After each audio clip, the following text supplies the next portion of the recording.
तो जल अपनी बर्फ से फर्क नहीं कि बर्फ के अंदर जल के अतिरिक्त और कुछ है नहीं, केवल डिफरेंस है तो उसकी स्थिति का, अपने आप को जानने की उसकी सत्ता का। The manifested power is same but the degrees are different.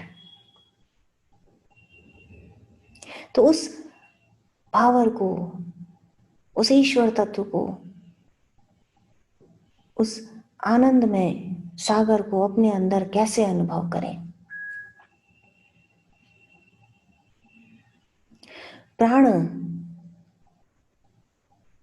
जब उठता है, प्राणों का जब दोहन होता है, प्राणों का जब संचालन होता है, तो यह व्यक्ति को, जीवात्मा को, उस ईश्वर तत्व को की अनुभूति कराने में सामर्थ्य दिलाता है। प्राण को साधारणतया लोग सांस समझ लेते हैं। Prana is usually translated as breath, but that is not correct. श्वास प्राण में ऊर्जा को गति देती है। श्वास के द्वारा प्राणों के साथ बंधा रह सकता है जीवात्मा। So breath is important, but breath is not prana. प्राण को हम सिंपल वर्ड्स में देखें तो हम कह सकते हैं कि प्राण is a vital energy supported by breath.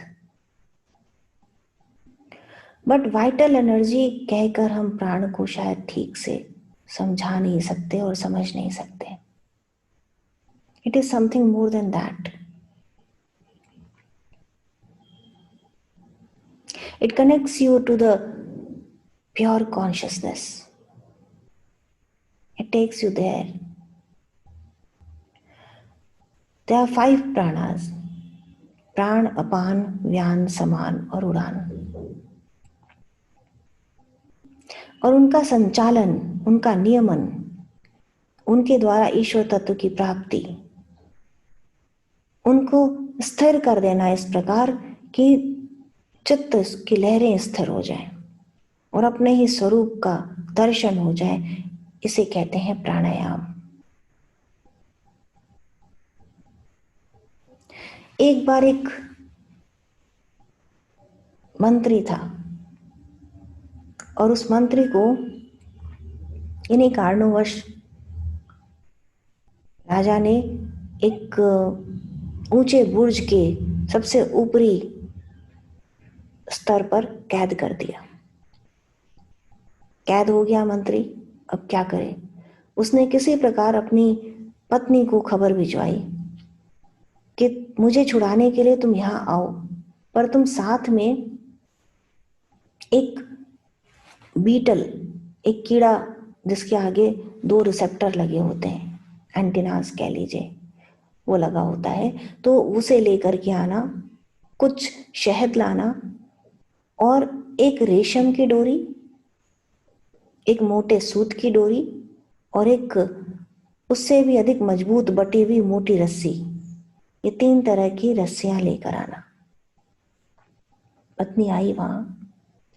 मंत्री ने पुनः खबर भिजवाई कि इस बीटल के रिसेप्टर के एंड पर शहद की बूंदें लगा दो और इसके पैर में रेशम की हल्की महीन डोरी इसके पैर में बांध दो धीरे से और इसे किले की दीवार पर छोड़ दो। पत्नी ने ऐसा ही किया। वो धीरे धीरे चढ़ता हुआ, शहद के लालच में वो आगे बढ़ता गया बीटल, और ऊपर चढ़ता चढ़ता वह उस खिड़की तक पहुंच गया जहां से मंत्री देख सकता था। मंत्री ने उस बीटल को पकड़ लिया, उसे अंदर ले लिया, उसके पैर में धीरे से रेशम की डोरी छुड़ाई और अपनी पत्नी को कहा कि इस डोरी के अंतिम सिरे पर सूत की डोरी, मोटी डोरी बांध दो। रेशम की डोरी के अंतिम सिरे पर सूत की डोरी बांधी गई। मंत्री ने रेशम की डोरी ऊपर खींची, साथ में सूत की डोरी ऊपर आ गई। अब उसने कहा कि इस मोटे सूत की डोरी के आखिरी सिरे पर तुम इस मोटी रस्सी को बांध दो, जूट की बटी हुई मोटी मजबूत रस्सी। पत्नी ने ऐसा ही किया। मंत्री ने उस डोरी को भी ऊपर खींच लिया और अब उसके हाथ में मोटी मजबूत डोरी थी, जूट की बटी हुई। उस डोरी को उसने खिड़की से बांधा और उसके सहारे मंत्री किले से नीचे उतर गया, बुर्ज से नीचे उतर गया। अब वह आजाद था।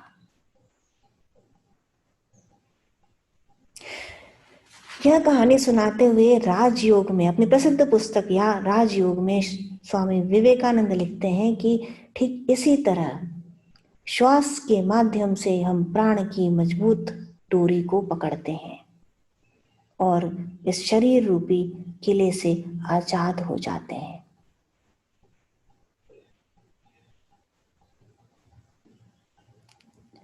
Isn't it beautiful? The way these great saints, scholars, thinkers write and explain is amazing. तो हमको यही काम करना है कि नीचे से ऊपर चढ़ाई करनी है। श्वास की महीन डोरी, उसकी सहायता से पहले उसे पकड़ना है, उस डोरी को, और उसकी सहायता से हमें प्राण की मजबूत डोरी को पकड़ते हुए, उसे साधते हुए, उसकी सहायता से इस शरीर रूपे किले से आजाद होना है। किसी कारण से इस जीवात्मा को ट्रैप कर दिया गया है, गिर गई है अपने उच्च स्थान से।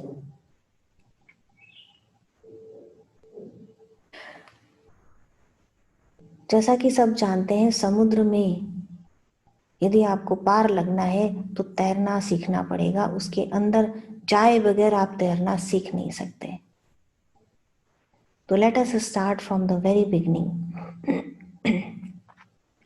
श्वास सब लेते हैं, कैसे लेना चाहिए ये एक अलग विषय है। तो सबसे पहले तो आप अपने घरों में, अपने स्थान पर जहां भी बैठे हैं वहां सुखमय आसन में बैठ जाएं। जो भी आपको कंफर्टेबल लगता हो उस आसन में बैठ जाएं।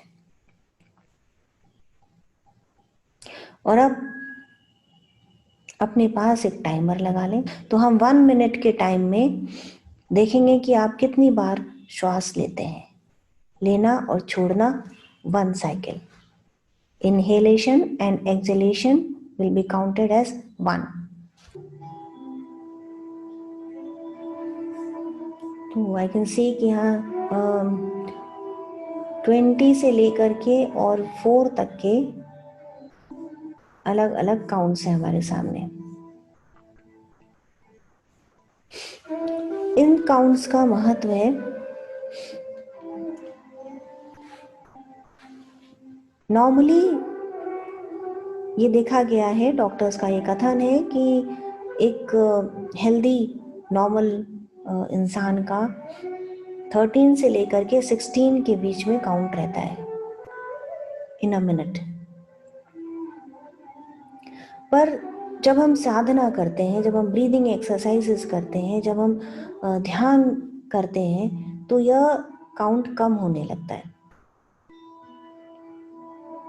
मैंने काफ़ी बार अलग अलग जगह वर्कशॉप करते हुए लोगों के काउंट्स 30 अराउंड भी देखे हैं। तो यदि 20 अबव जाता है then you should be careful.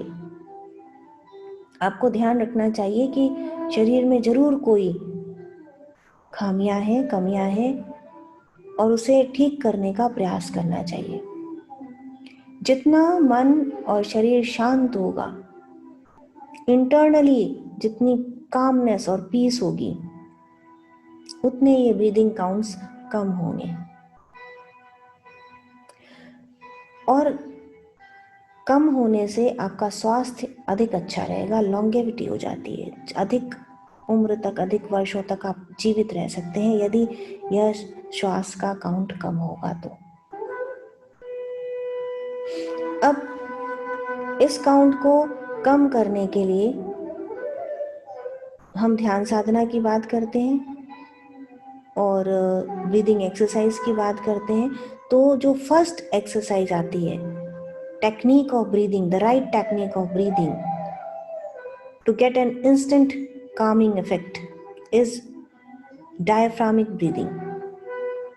आज हम इस ब्रीदिंग को बहुत अच्छी तरह करेंगे और उसे सीखने का प्रयास करेंगे, क्योंकि मैंने देखा है कि काफ़ी अच्छे ध्यान करने वाले या अधिक दिनों से कर रहे हैं, उनकी भी यह ब्रीदिंग बहुत बढ़िया से कभी कभी नहीं हो पाती है.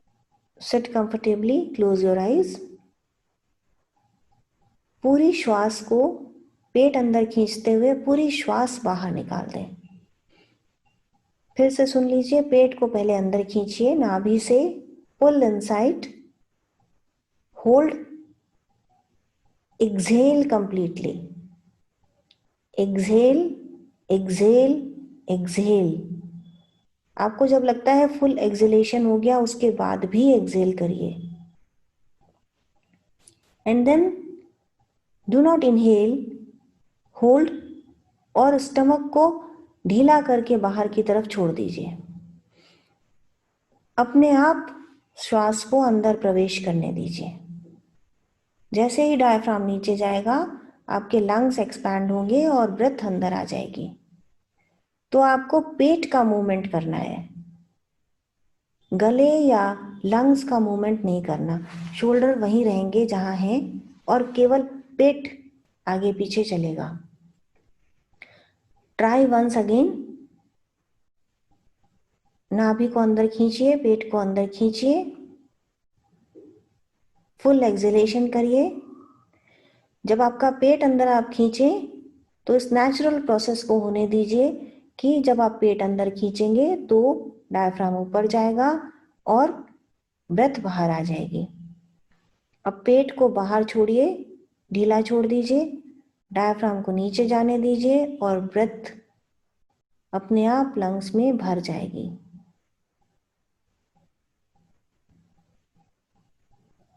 थोड़ा सा पीछे की तरफ ढकेलते हुए खुद को टूवर्ड्स स्पाइन हमें इस काम को करना है.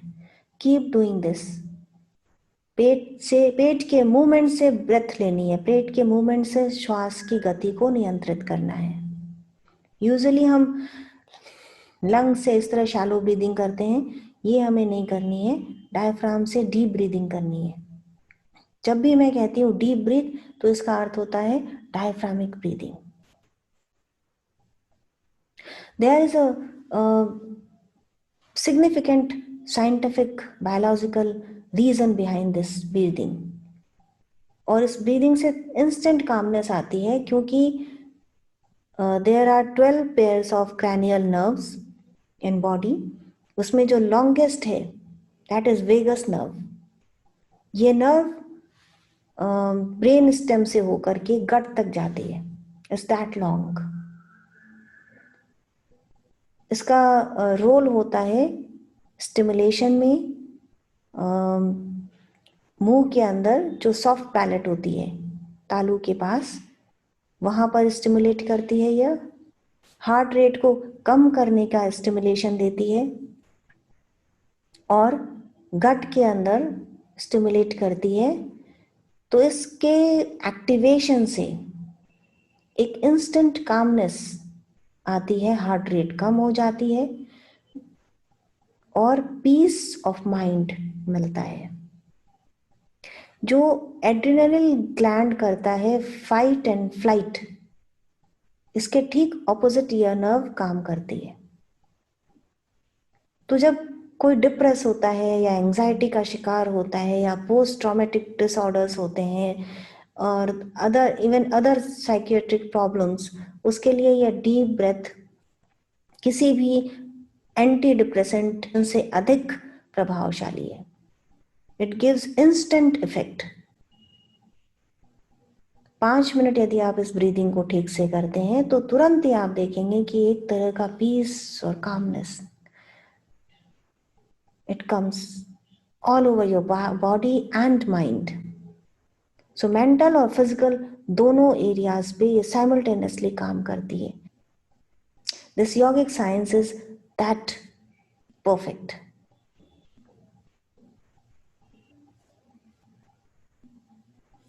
थोड़ी देर प्रैक्टिस करिए. और इसके बाद हम इसके रिजल्ट को डिस्कस करेंगे।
Okay, now open your eyes. Continue with this diaphragmic breathing.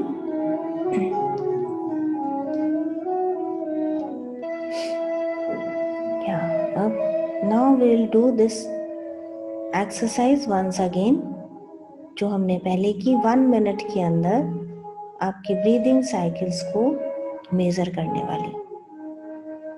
तो कुछ देर की एब्डोमिनल ब्रीदिंग से या डायफ्रामिक ब्रीदिंग से आपकी ब्रीदिंग साइकिल पर क्या असर आया, इसको देखने के लिए हम फिर से 1 मिनट के अंदर आपका मेजरमेंट करेंगे कि अब कितनी साइकिल्स आ रही हैं, ब्रीदिंग पैटर्न में क्या चेंज आया, इसको समझने का प्रयास करेंगे। रेखा जी लिख रही हैं 5.5, this is amazing, from 10 to 5.5, और काफी शांत उन्हें अनुभव हो रहा है। सार्थक लिख रहे हैं 7 से 5 पर आ गया उनका। प्रीति चौबे लिख रही हैं from 16 to 8, see the tremendous difference. And Namita Kakkar 7 to 4। Lizzie लिख रही हैं 10 to 4, 10 था उनका पहले और अब हो गया है 4। सुषमा लूथरा कह रही हैं it was 10, now it is 5। तो आप देख रहे हैं कि सभी को, कुमकुम जी लिख रही हैं 21 से उनका 11 पे आ गया। तो थोड़े ही देर की ब्रीदिंग एक्सरसाइज से कितना अधिक फर्क पड़ा। जो काम हम दिन भर करते हैं, हम पैदा होने से लेके मृत्यु पर्यंत करते हैं, हमें वही काम ठीक से करना नहीं आता। सॉरी टू से बट दिस इज ट्रू।